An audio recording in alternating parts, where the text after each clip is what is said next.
Assalamualaikum warahmatullahi wabarakatuh. Ketemu lagi di mata pelajaran sistem komputer. Oke, pada kesempatan kali ini kita akan mempelajari tentang dasar-dasar microcontroller. Apa saja yang akan kita pelajari hari ini?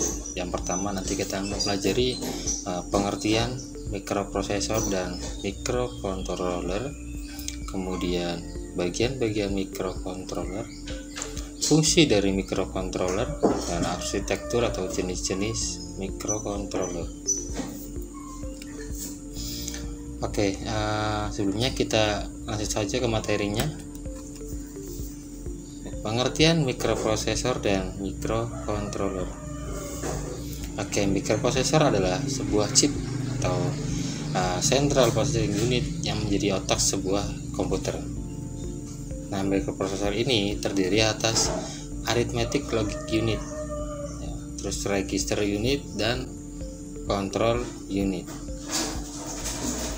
Sedangkan microcontroller adalah sebuah chip yang terdiri atas CPU, memori, ROM, RWM, dan RAM ya. Terus input output, counter clock dalam sebuah IC.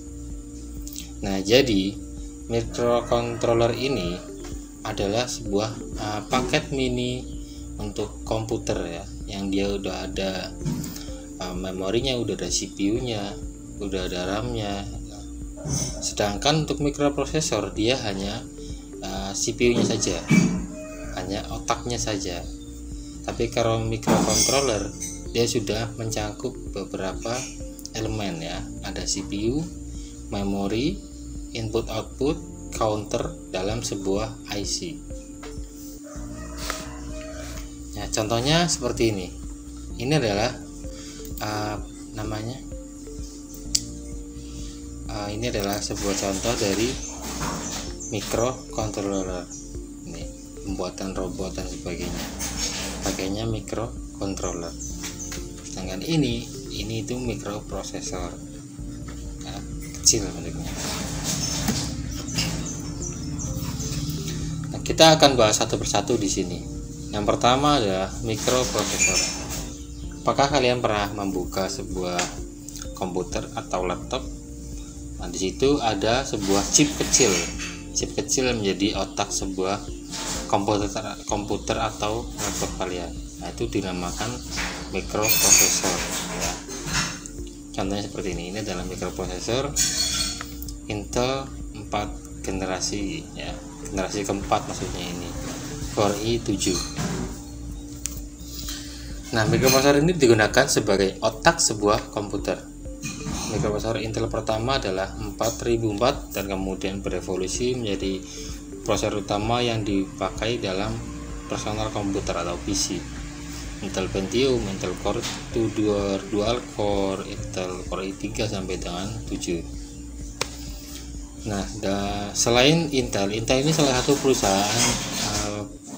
perusahaan penghasil prosesor ya, produknya adalah prosesor. Selain Intel ada beberapa perusahaan lain, yaitu PowerPC atau juga SunSpark ya.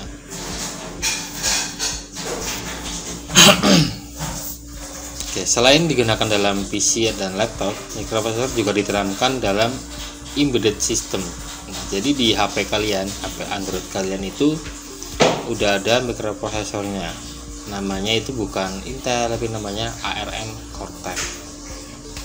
Itu biasanya dipakai di smartphone Android. Selanjutnya adalah microcontroller. Nah, karena microcontroller sudah memiliki standar komputer ya, minimal ada CPU, memori, perangkat input output ya, maka microcontroller ini lebih banyak digunakan untuk membuat sistem pengendali otomatis ya, embedded system atau sistem robotik. Jadi kalau kalian ingin membuat sebuah perangkat atau alat, kalian bisa menggunakan microcontroller. Nah, nanti ada contohnya, itu ada Arduino dan sebagainya, ada Raspberry ya. Bikin sistem menggunakan sebuah microcontroller. Ini contohnya microcontroller seperti ini. Bagian-bagian microcontroller.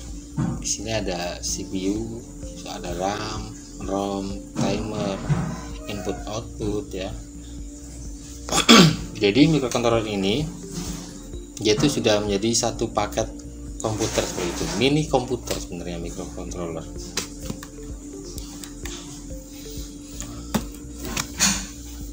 Nah, kita akan jelaskan satu persatu bagian-bagian dari microcontroller. Nah, microcontroller ini dikatakan sebagai bentuk mini komputer karena microcontroller memiliki bagian-bagian penting dalam sebuah komputer. Yang pertama adalah CPU. Atau namanya itu nama singkatan dari CPU ya, kepanjangannya adalah Central Processing Unit. Nah, pada microcontroller berupa mikroprosesor yang berfungsi sebagai otak dari microcontroller yang bertugas mengerjakan setiap instruksi yang diberikan. Nah, jadi fungsinya CPU itu adalah untuk mengerjakan setiap instruksi yang diberikan. Otak dari microcontroller yang bertugas mengerjakan setiap instruksi yang diberikan. Itu pengertian dari CPU. Nah, kecepatan dari proses dari CPU ini ditentukan oleh besarnya clock yang dinyatakan dengan satuan hertz, Hz gitu ya. Nah, dalam biasanya itu dalam ordo megahertz atau MZ seperti itu.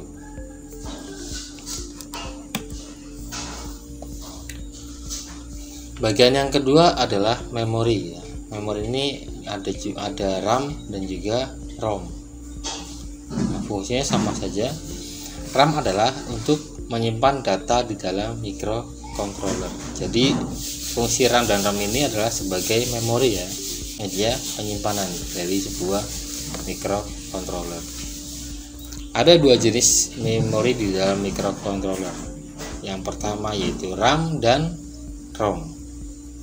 Nah, RAM dan ROM ini banyak sekali yang bertanya, apa sih perbedaannya? Namanya agak sama ya, hanya beda satu huruf saja. Oke, kita akan bahas antara RAM dan ROM. RAM ya, Random Access Memory. Random Access Memory. Kalau RAM itu singkatannya dari Read Only Memory. Kayak bedanya, kalau RAM ini berfungsi menyimpan data selama microcontroller atau komputer ya itu menyala dan pada proses menjalankan program. Jadi RAM ini akan menyimpan data selama komputer itu atau microcontroller itu menyala. Nah, data di dalam RAM akan hilang saat microcontroller dimatikan. Jadi saat kamu mematikan komputer gitu, komputer kan ada RAM-nya juga gitu ya. Komputer ada RAM-nya. Nah, RAM ini fungsinya itu buat menyimpan data selagi komputer kamu atau microcontroller kamu itu hidup. Setelah komputer atau microcontroller kamu mati, RAM-nya tidak akan menyimpan lagi. Seperti itu ya. Jadi akan menyimpan data selama microcontroller menyala.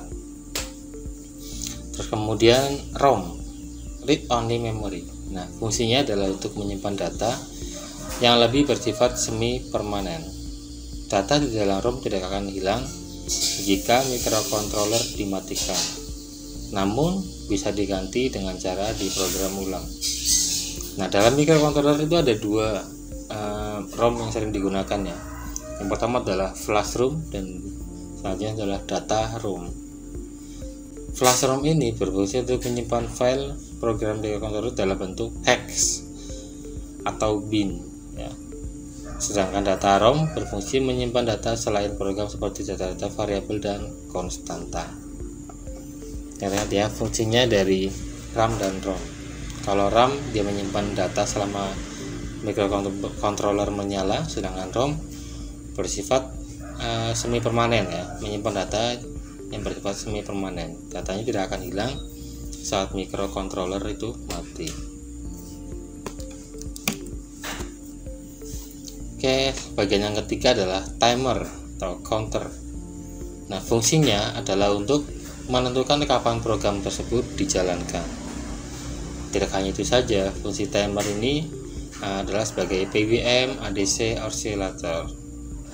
Nah, prinsip kerjanya adalah dengan membagi frekuensi pada clock yang terdapat pada microcontroller sehingga timer dapat berjalan sesuai dengan frekuensi yang dikehendaki. Bagian yang ketiga adalah port I/O atau singkatnya itu input output ya.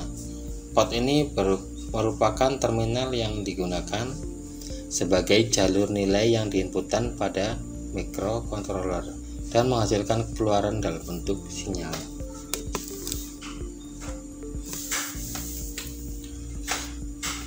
Penggunaan microcontroller. Nah, tadi di awal sudah disinggung ya. Untuk microcontroller ini biasa digunakan pada alat-alat yang otomatis seperti itu. Sepertinya contohnya misalnya ada remote AC gitu ya. Remote AC itu pakai microcontroller. Terus kemudian CCTV itu juga pakai microcontroller. Nah, yang pertama adalah sebagai pengendali otomatis. Sebagai pengendali otomatis yang memberikan respon tertentu jika terjadi perubahan input atau sensor. Contohnya yang pertama adalah penutup dan pembuka pintu otomatis di mall menggunakan sensor infrared yang dikendalikan oleh microcontroller. Kemudian ada juga remote AC tadi ya, remote AC. Terus penghitung penakal kamar yang ada selama buka pintu sampai dan kamar otomatis seperti itu langsung menghitung jumlah dari pengunjungnya. Yang kedua, sistem robot. Microcontroller ini dapat digunakan sebagai pengendali robot untuk keperluan pendidikan, penelitian maupun industri. Ini contohnya seperti satelit-satelit gitu ya, menggunakan robot. Yang ketiga, telekomunikasi. Microcontroller digunakan untuk pengukuran jarak jauh, mengirimkan notifikasi menggunakan SMS gateway maupun mengupload data ke dalam situs internet. Jadi pernah dapat sebuah SMS yang itu massal gitu ya, itu menggunakan microcontroller. Dan masih banyak lagi penggunaannya ya, penggunaan microcontroller. Dari penggunaan, setelah di penggunaan kita masuk ke kelebihan dari microcontroller. Yang pertama, bentuknya yang kecil dan praktis, memudahkan dalam perancangan dan pemasangan pada rangkaian elektronika. Nah, microcontroller ini kecil dan praktis ya, sehingga akan dapat dengan mudah dirancang dan dipasang dalam rangkaian elektronika. Yang kedua, kemudahan dalam mengubah fungsi dan alur logika program microcontroller. Yang ketiga, sistem rangkaian elektronika yang dibangun menjadi lebih efisien. Yang keempat, tidak membutuhkan daya listrik yang besar. 5. Proses pencarian kerusakan atau gangguan fungsi rangkaian menjadi lebih mudah karena bentuknya kecil tadi ya, otomatis ya. Nah, selanjutnya adalah arsitektur microcontroller atau jenis-jenis microcontroller. Nah, di sekarang ini udah banyak sekali ya microcontroller umum yang dipakai.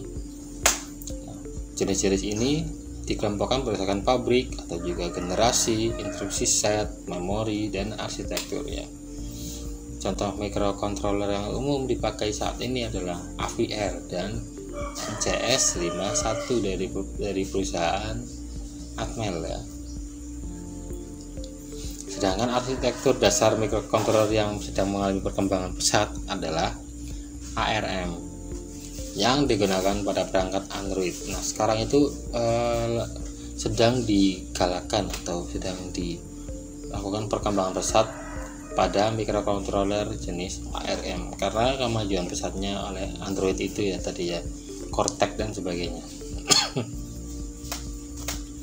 Nah, berdasarkan instruksi setnya, microcontroller dibedakan menjadi dua jenis. Yang pertama CISC atau singkatannya adalah Complex Instruction Set Computer. Itu bahasanya adalah microcontroller dengan instruksi set lengkap ya, karena kompleks instruction set computer, karena setnya lebih kompleks maka dia lebih lengkap. Keluarga dari microcontroller ini itu adalah MCS51 dari Atmel ya. Terus yang kedua adalah RISC, singkatannya itu Reduced Instruction Set Computer, atau bahasa Indonesia itu microcontroller yang memiliki instruksi set terbatas ya. Beda dengan tadi JSC itu kompleks ya, kalau RISC adalah reduce, berkurang, terbatas seperti itu. Keluarga dari jenis ini adalah AVR dari Atmel ya. Oke, berikut untuk materi hari ini. Semoga bermanfaat. Untuk materi nanti saya taruh di link deskripsi, silakan diunduh. Nah terus catat hal-hal yang penting dalam materi ini. Semoga bermanfaat. Wassalamualaikum warahmatullahi wabarakatuh.